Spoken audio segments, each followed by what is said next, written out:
My name is Reverend Father Felix Ugozo, Summer Parochial Vicar, the Church of Nativity, Midland Park in New Jersey.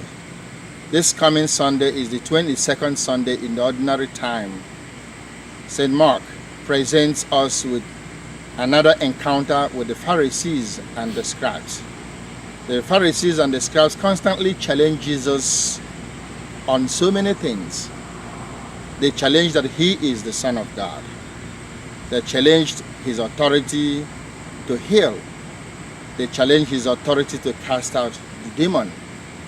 They challenged his authority to eat with sinners like Matthew and Zacchaeus. They challenged his authority to be the long-expected Messiah. This is because Jesus stood against what they believed.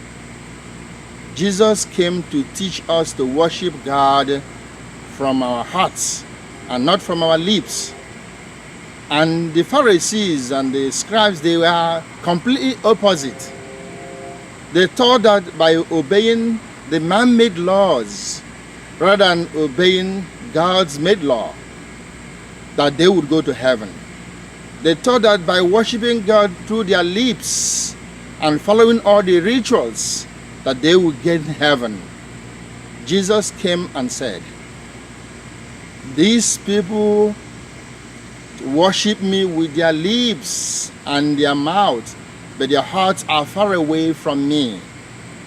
Jesus wants us to be men of integrity, men whose words are the same thing as their actions. Jesus wants us to worship him in spirit and in truth.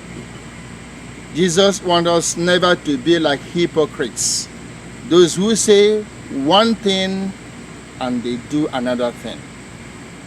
Our words must be yes when it is yes and no when it is no.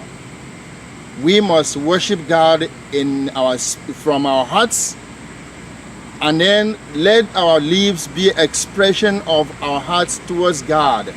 If we say that we love God, we must show it in action, and those actions are translated in our relationship with one another. We must have integrity of our relationship with God, our words and our actions. So this Sunday, Jesus invites us to worship God with our hearts, with our lips, but more importantly, with our hearts.